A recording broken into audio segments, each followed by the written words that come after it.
Assalamualaikum warahmatullahi wabarakatuh.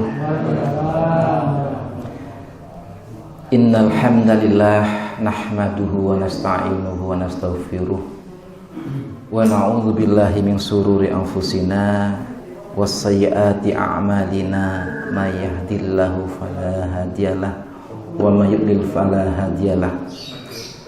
Allahumma shalli wa sallim wa barik ala Muhammad wa ala alihi wa ashabihi ila yaumil qiyamah. Subhanaka la ilma lana illa ma 'allamtana innaka antal alimul hakim. Amma ba'd. Ma'asyiral muslimin yang dirahmati Allah, kita senantiasa bersyukur kehadirat Allah atas limpahan rahmatnya, hidayahnya kepada kita, sehingga sampai sore hari ini kita dapat bertemu muka dalam keadaan sehat walafiat. Mudah-mudahan kesempatan yang diberikan oleh Allah kepada kita ini senantiasa kita jadikan untuk pendekatan diri kepadanya. Sholawat serta salam mudah-mudahan tersampaikan kepada baginda Rasulullah Sallallahu Alaihi Wasallam beserta keluarganya, sahabatnya, dan siapapun yang senantiasa mengikuti jejak langkahnya, dan siapapun yang menolong agamanya sehingga akhir zaman nanti. Ma'asyiral muslimin yang dirahmati Allah, setiap datang bulan puasa kita akan dihadirkan dengan berbagai macam amalan-amalan, dengan berbagai macam pekerjaan-pekerjaan yang di sana tujuannya adalah mendekatkan diri kita kepada Allah Subhanahu wa Ta'ala.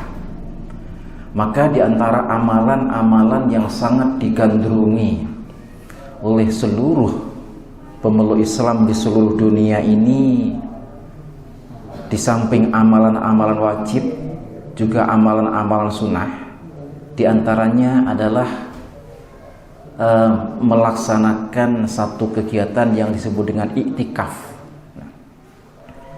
Jadi iktikaf, dan ini memang Allah sebutkan di dalam Al-Quran. A'udzubillahi minasyaitonirrajim. Wa ahidna ila Ibrahima wa Ismaila an tahira baitiya lit-ta'ifina wal akifina warruka'i sujud. Kata Allah, dan kami janjikan kepada Ibrahim dan Ismail untuk mensucikan rumah kami, yakni Baitullah ya.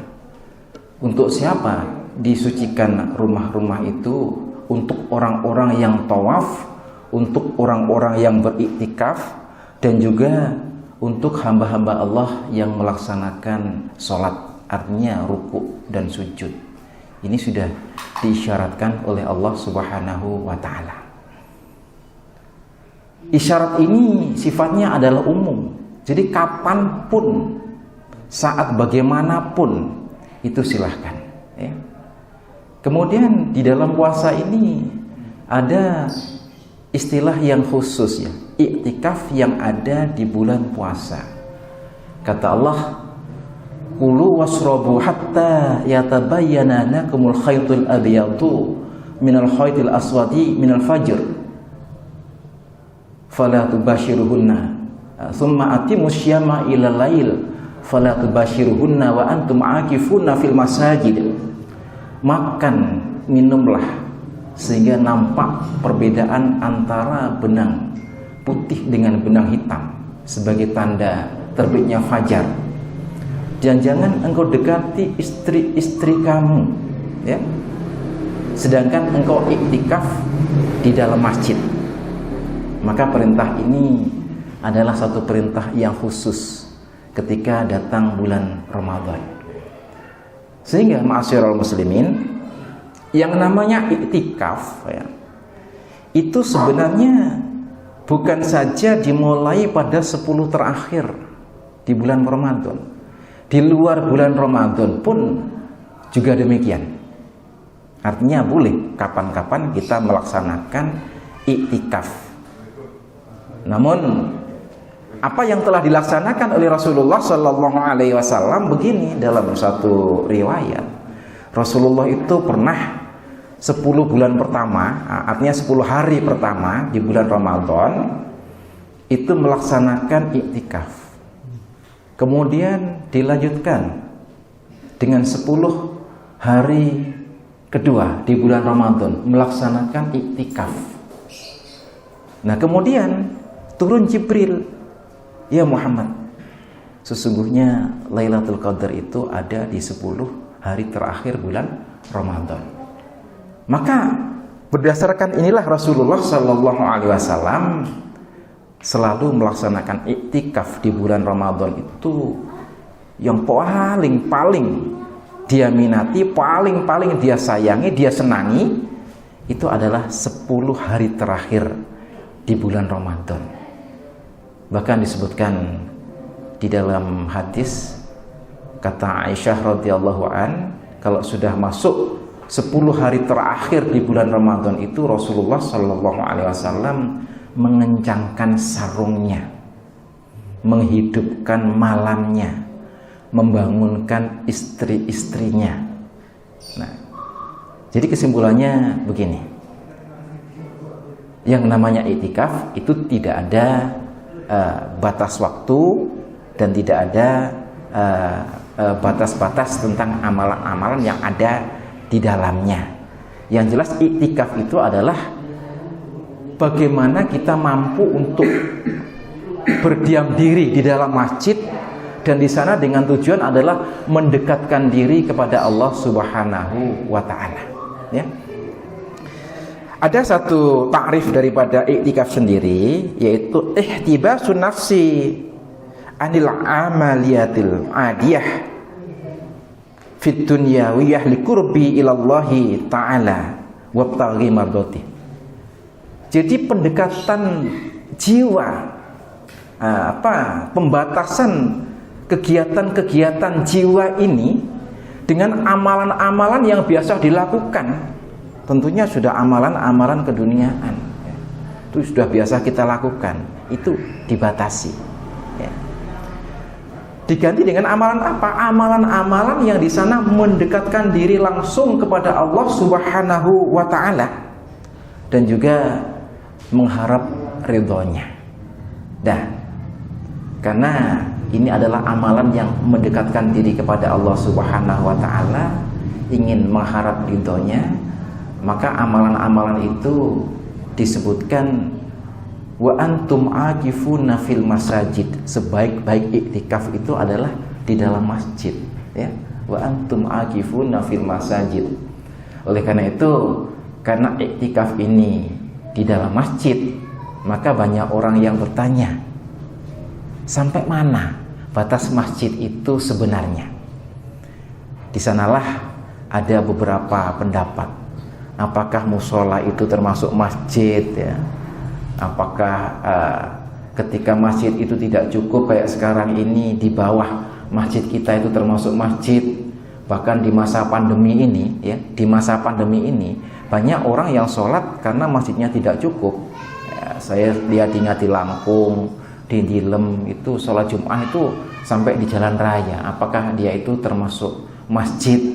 Nah, maka di sini ada beberapa pendapat bahwa yang namanya masjid itu yang dikategorikan sebagai tempat masjid itu ya di dalam masjid itu sendiri dengan terasnya. Kemudian ketika tempat itu ada jarak bangunannya antara masjid, itu ada yang mengatakan itu tidak termasuk masjid. Nah, saya ini juga melihat bangunan yang seperti ini. Misalnya kita kalau lihat di masjid Penaruan, ya, maka di sana itu ada masjid yang awal di depan, kemudian ada jarak di sana jalan ke tempat orang, kemudian di sana ada bangunan baru. Apakah itu bukan masjid? Nah, padahal di sana digunakan untuk Jumatan, digunakan untuk sholat dengan berbagai macam kegiatan, termasuk anak-anak belajar juga di sana. Maka untuk meringankan beban kita, biar nggak susah iki masjid opo duduk, iki masjid opo duduk, ada satu hadis Rasulullah Sallallahu Alaihi Wasallam, su'ilat liyal ardu masjidan wa tahuron. dijadikan untuk saya bumi ini sebagai masjid dan sebagai alat untuk bersuci, ya. Dijadikan untuk saya bumi ini sebagai masjid dan sebagai alat untuk bersuci. Fa ayyuma rajulin adrakathul sholatu falyusolli, maka siapa saja orang yang menjumpai waktu sholat, hendaklah dia sholat. Jadi pada dasarnya bumi semua ini diciptakan oleh Allah Subhanahu wa ta'ala itu sebagai masjid. Maka contoh seperti ini bisa kita lihat di Arab sana itu, ya. Ketika datang waktu sholat zuhur, asar, kok ada yang masih di perjalanan di kendaraan, mereka itu menepikan kendaraannya dan langsung sholat di sana. Kadang dengan keluarga, ada yang sholat sendiri. Karena apa? Faman adrokat sholatu fal yusolli, siapa yang sholat itu menjumpai dia, waktu sholat itu menjumpai dia, maka hendaklah dia sholat. Nah, kemudian ini adalah pendapat secara umum, tapi yang namanya kita hidup di dunia itu ada administrasi. Ini adalah tanah wakaf misalnya. Ini saya terangkan betul ya, biar jelas ya. Ini tanah orang. Sehingga karena sudah dimiliki berdasarkan administrasi, jadi kita juga tidak boleh sembarangan untuk melaksanakan iktikaf itu, biarpun bumi keseluruhan ini adalah untuk masjid. Kalau itu memang terpaksa, ya, terpaksa semua sudah penuh, tapi masih ada di kawasan masjid, ya sah-sah saja iktikaf. Ya. Karena apa? Keterbatasan daripada tempat yang ada. Nah, ma'asyiral muslimin yang dirahmati Allah, iktikaf itu sendiri ini ada beberapa bagiannya, ya. Beberapa hukumnya maksudnya. Ada hukum iktikaf itu sunnah. Ini adalah hukum asal daripada iktikaf. Tapi biarpun ini sunnah, kalau melihat apa yang dilaksanakan oleh Rasulullah Shallallahu Alaihi Wasallam, Rasulullah ini ceritanya pun Aisyah, ceriosipun Aisyah, ketika tahun ini dia itu dalam bepergian tidak sempat beriktikaf 10 hari yang terakhir maksud saya. Maka tahun berikutnya dia beriktikaf 20 hari. Ya. Itu dilakukan terus-menerus. Pokoknya nggak sempat akan ditukar tahun berikutnya. Ini hadis yang yang pernah disampaikan oleh Aisyah radhiyallahu anha. Tapi ini semua adalah sunnah, ya, bukan satu kewajiban. Yang kedua, iktikaf itu menjadi wajib kalau itu merupakan nazar, ya, merupakan nazar. Pernah Umar radhiyallahu anhu, ya Rasulullah, saya ingin beriktikaf 1 malam di Masjidil Haram. Maka kata Rasulullah, kalau itu keinginanmu, laksanakan. Ini nazar, ya. Kalau itu 1 malam dilaksanakan, alhamdulillah, berarti nazarnya sudah cukup. Atau ada di antara kita, engko lek anakku iki wis oleh penggawean, aku iktikaf 10 hari 10 malam.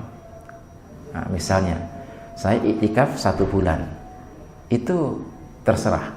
Itu wajib hukumnya kalau sudah kayak itu. Nah, kemudian ada yang iktikaf itu hukumnya adalah haram. Oh, ada iktikaf malah haram. Bagaimana jika ada seorang istri izin untuk iktikaf di masjid, suaminya melarangnya? Ada seorang budak yang masih dalam dalam kepemilikan majikannya melarangnya. Kemudian dia iktikaf terus, ngeyel kasarannya. Maka ini hukumnya adalah haram.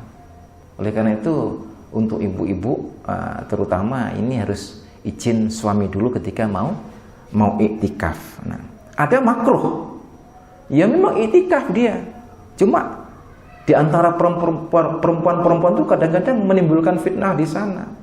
Yang bau harumnya itu luar biasa, yang gerakannya kadang-kadang biarpun dalam masjid itu bergerak ke sana kemari. Ini justru akan mengganggu ketenangan orang-orang lain. Nah, ma'asyiral muslimin yang dirahmati Allah. Nah, maka dalam hal ini namanya beriktikaf, kita ini harus betul-betul tahu tata caranya. Di sini para ahli fikih itu juga memberikan tahu kepada kita, iktikaf itu karena satu ibadah ritual, maka di sana ada rukun-rukunnya, ya. Ada rukun-rukunnya, termasuk juga ada larangannya. Maka di antara rukun iktikaf itu adalah niat. Nah, maka niat ini kalau melihat daripada macam-macam iktikaf tadi itu juga bisa dibagi menjadi beberapa bagian. Ada yang disebut dengan iktikaf itu mutlak, artinya iktikaf yang tidak tergantung kepada apapun. Artinya saya suci sekarang, masuk masjid, kemudian diucapkan di dalam hati, nawaitul iktikafa sunatan lillahi ta'ala. Saya niat iktikaf sunnah karena Allah Ta'ala. Itu dalam hati aja, yang nggak usah diungkapkan. Di sana kita duduk berapa lamanya, terserah kita. Misalnya namanya iktikaf itu adalah iqamatu fil masjidi lahdhatan, ya. Berdiam di dalam masjid sebentar saja. Lahdhatan itu sudah masuk iktikaf. Jadi kalau kita masuk masjid, misalnya ini sudah waktu maghrib, kemudian nanti habis wirid kita niat iktikaf, atau sebelum wirid kita iktikaf, wirid itu masuk dalam bacaan iktikaf, itu sudah sah iktikafnya, ya. Jadi diniatkan iktikaf. Ini adalah satu niat yang mutlak. Bagaimana kalau nanti kita itu keluar? Kalau keluar sudah dari masjid, ya sudah hilang. Apa yang diniatkan tadi sudah hilang. Nanti masuk lagi, niat lagi iktikaf. Itu niat mutlak, ya. Kemudian ada al-muqayyadu bil waqti, niat iktikaf yang memang ditentukan dengan waktu. Saya berniat iktikaf 1 jam, ya penuhi 1 jam ini, ya. Saya berniat iktikaf 1 malam, penuhi 1 malam ini, ya. Karena niat itu sudah muqayyad, artinya sudah terikat waktunya. Kemudian ada iktikaf yang mafruḍah, yang wajib. Tadi adalah niatnya juga gitu. Saya niat iktikaf wajib karena nazar, karena Allah Ta'ala. Itu untuk niat memenuhi kewajiban. Jadi ini ada beda-bedanya niat antara iktikaf berdasarkan hukum yang ada. Ma'asyiral muslimin yang dirahmati Allah, sebenarnya apa sih yang harus dilakukan di dalam iktikaf itu? Di sana ketika kita masuk ke dalam masjid, sudah barang tentu kita ini ingin mendekatkan diri kita pada Allah Subhanahu wa Ta'ala. Maka yang kita lakukan adalah ibadah-ibadah ritual yang di sana mengantarkan kedekatan diri pada Allah, mengantarkan kepada keridhaan Allah Subhanahu wa Ta'ala. Perbanyaklah sholat sunnah, perbanyaklah zikir, perbanyaklah baca Al-Quran, baca hadis, dan juga perbanyaklah bertadabbur. Itu yang harus kita laksanakan di dalam iktikaf. Bukan sekedar kita diam di masjid gitu dok, enggak. Apakah boleh tidur? Silahkan, ya. Kalau memang iktikafnya itu lama, misalnya 10 hari, ya kalau waktunya tidur ya tidur.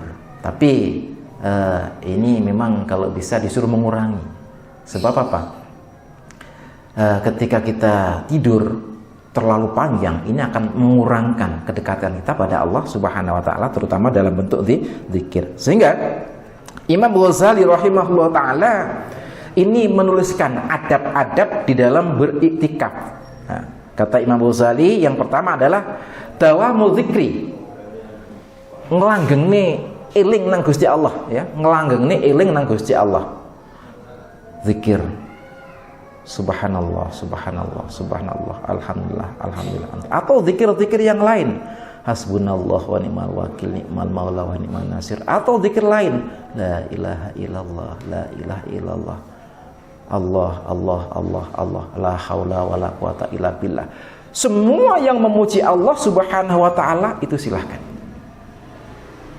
Atau baca sholawat, Allahumma sholli ala Muhammad wa ali Muhammad kama sholaita ala Ibrahim wa ali Ibrahim wa barik ala Muhammad wa ali Muhammad kama barakta ala Ibrahim wa ali Ibrahim innaka Hamidum Majid. Atau sallallahu ala Muhammad, sallallahu ala Muhammad, sallallahu ala Muhammad. Silahkan ya, baca sholawat. Atau kita baca Quran sambil bertadabbur Al-Quran. Kenapa? Sholat, baca Quran, menyebut asma-asma Allah tadi, semuanya adalah kategori daripada bentuk zikir kepada Allah Subhanahu wa ta'ala. Nah, yang kedua, jam'ul hammi, fokus ya. Jadi mengumpulkan kemauan hari ini, artinya kemauan kita untuk mendekatkan diri pada Allah itu betul-betul harus fokus. Artinya begini, ini harus betul-betul tidak terganggu dengan ingatan-ingatan yang lain, agar betul-betul kita menghadap Allah. Sudah niat untuk itikaf, ingat iki urung blonjo riyo, urung tuku klambi riyo, arek-arek sing ngedangno sapa misalnya ya. Nah, jadi jam'ul hammi. Nah, kemudian kata Imam Ghazali selanjutnya adalah tarkul hadisi, jangan banyak berbicara, karena dituntut di sana hanya untuk berbicara kepada Allah Subhanahu wa ta'ala. Kan selama ini kita lihat ketika sudah berkumpul di masjid, niatnya iktikaf, wis sing penting mandek di masjid ngomong sakarepe. Padahal apa yang disampaikan oleh Imam Ghazali, tarkul hadisi, kalau bisa dikurangkan ya, bicara seperlunya saja. Luzumul maudhi'i, di dalam tempat yang khusus ya, di dalam tempat yang khusus. Kemudian tarkut tangkulati, jadi menghindarkan diri untuk berpindah-pindah. Nah, kemudian menahan diri terhadap apa yang diinginkannya dari keduniaan. Wis ono jero masjid, lek iso apa-apa sing disenengi di luar masjid yang sifatnya itu keduniaan, itu kita hindarkan. Kemudian wajabaruha ala ta'atillahi ta'ala, memaksakan diri untuk selalu taat kepada Allah Subhanahu wa ta'ala. Itu adalah di antara nasihat Imam Ghazali, yaitu bagaimana kita mengisi iktikaf kita yang ada di bulan Ramadan ataupun di luar bulan Ramadan. Ma'asyiral muslimin yang dirahmati Allah, ini waktunya kurang 5 menit, saya buka pertanyaan saja.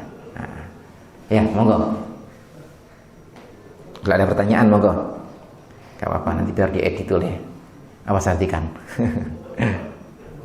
Ada pertanyaan tentang iktikaf? Nggih, monggo. Kalau dilakukan iktikaf, ini kalau dilakukan di rumah sendiri, itu tidak bisa dikatakan iktikaf ya? Ya, sudah? Sudah. Nah, terima kasih. Tadi sudah saya sampaikan hadis Rasulullah Sallallahu Alaihi Wasallam, terutama di dalam masa pandemi ini ya, banyak masjid yang tidak bisa digunakan untuk bebas berkumpul. Kadang kalau berkumpul di sana pun mesti harus jaga jarak. Kemudian kalau sudah jaga jarak, mestinya iktikaf harus di luar, itu di sekitar masjid. Kalau kita melihat pada hadis tadi itu, bahwa bumi ini dijadikan oleh Allah Subhanahu wa ta'ala sebagai masjid dan sebagai alat bersesuci. Maka siapa saja yang menjumpai dari umat Muhammad ini, yang menjumpai waktu sholatlah dia, termasuk di rumah. Artinya kalau melihat hadis ini dalam keadaan sekaya ini, silahkan untuk iktikaf di rumah dengan keluarga, itu tidak ada salahnya. Ya, ada dasarnya, Mas Yan. Masih dalam koridor dasar hadis Rasulullah Sallallahu Alaihi Wasallam. Nah, tapi nanti kalau sudah aman, tenang, ya sempurnanya iktikaf adalah di dalam masjid. Ya, makatan. Ada yang lain? Monggo ibu, monggo ibu. menambahkan. Inggih, monggo. Kalau di rumah pakai niat. Iya, sama. Karena innamal a'malu binniyat. Segala sesuatu harus disertai dengan segala sesuatu amal harus disertai dengan niat. Nah, insyaallah. Mekaten? Inggih, monggo. Pas artikan? Tadi kan saya ditanya, itu ada perempuan yang mau itikaf nanti di masjid NH. Inggih. Berhubung tempatnya masih kayak gitu, bagaimana sebaiknya tata cara untuk membedakan dengan wanita dengan yang laki-laki? Mungkin itu aja. Ya, terima kasih ya. Kalau memang dia itu diizini oleh suami dia, itu silahkan, nggak apa-apa. Tapi kalau nggak diizini, ini adalah haram hukumnya. Tadi saya sampaikan. Kalau memang nanti dibentuk ada iktikaf laki-laki, ada iktikaf perempuan, itu harus ada hijab ya. Karena Maryam ketika di mihrab itu berhijab, ada batasnya antara laki-laki dan perempuan. Wattakhadha indah hijaba. Dia membuat hijab di sisi dia. Batas. Itu harus ada batasnya antara laki-laki dan perempuan. Dan juga kalau sudah kayak itu, nanti untuk tempat mandi, ini kan perlu ya, mandi di sana. Termasuk untuk tempat wudhu, itu harus dibeda-bedakan. Nah, jangan kita nanti beriktikaf justru karena bercampur baurnya laki-laki dan perempuan menambah dosa. Karena itu bukan muhrim kita. Ini lebih bahaya. Itu aja ya, insyaallah. Bisa dilaksanakan, tapi bagaimana diatur dengan aturan yang sedemikian rupa sehingga tidak menimbulkan fitnah-fitnah baru, insyaallah. Itu termasuk jamnya tadi katanya bisa 1 jam atau harus 1 malam terus sampai 10 hari itu? Iya. Ini masalah i'tikaf memang tidak ada batasnya. Iqamatu fil masjidi lahdzah. Jadi kalau orang berdiam diri di masjid sebentar dengannya i'tikaf, itu i'tikaf. Kalau ada yang mampu melaksanakan 1 hari silahkan, 2 hari silahkan, mampu 10 hari silahkan. Nah, tadi Rasulullah melaksanakan 10 hari tiap akhir bulan Ramadan karena dapat berita dari Jibril bahwa, mohon maaf, di tahun itu ya, di Ramadan tahun itu Allah Subhanahu wa taala itu menurunkan malam kemuliaan 10 bulan yang 10 hari yang terakhir. Itu. Jadi Jibril mengarahkan pada bulan itu. Nah, bulan Ramadan berikutnya wallahu a'lam karena sama-sama tidak tahu. Nah, kan tidak menentu kan. Allah menurunkan malam kemuliaan itu ya, mulai tanggal 1 Ramadan sampai dengan tanggal 30 Ramadan. Nah, kebetulan yang diperintahkan Jibril Ramadan tahun itu adalah 10 hari yang terakhir. Nah, silahkan ya, mana yang kita pilih. Nah, kadang-kadang orang bingung ya, bingungnya begini, bahwa Lailatul Qadar itu adalah di saat Quran diturunkan. Quran diturunkan itu pada tanggal 17 Ramadan tahun 2 Hijriah. Padahal kalau kita pikir lagi, Rasulullah itu menerima wahyu yang pertama itu adalah usia 40 hari 13 tahun sebelum hijrah ke Madinah. Nah, artinya tahun hijriah belum ada waktu Rasulullah menerima wahyu pertama kali. Maka tanggal 17 itu dikatakan oleh Allah sebagai turunnya Al-Qur'an ya, waktu itu ya. Oke. Sampun nggih? Pun ada pertanyaan lagi? Silakan. Monggo. Kalau nggak ada, saya teruskan sedikit ya. Jadi tadi ada rukun i'tikaf sudah saya sampaikan, itu adalah masalah niat. Yang kedua masalah masjid. Yang ketiga adalah masalah i'tikaf ya. I'tikaf itu adalah akifun, orang yang beriktikaf. Kalau niat tadi sudah jelas, masalah masjidnya, batas-batasnya sampai ditanyakan yang terakhir ya. Itu adalah dalam kondisi seperti ini rumah pun bisa dijadikan sebagai i'tikaf. Kemudian masalah akif ini karena punya syarat rukun, itu harus suci daripada hadas besar, suci daripada hadas kecil, sehingga ketika dia itu mohon maaf, ketika batal harus berwudu, ketika dia itu berhajat ini harus bersuci betul-betul. Kemudian ya, ada larangan-larangan yang lain, insya Allah nanti bisa ditanyakan ya di luar pelajaran ini, insya Allah. Saya akhiri, billahi taufiq wal hidayah. Wassalamualaikum warahmatullahi wabarakatuh. Adzan.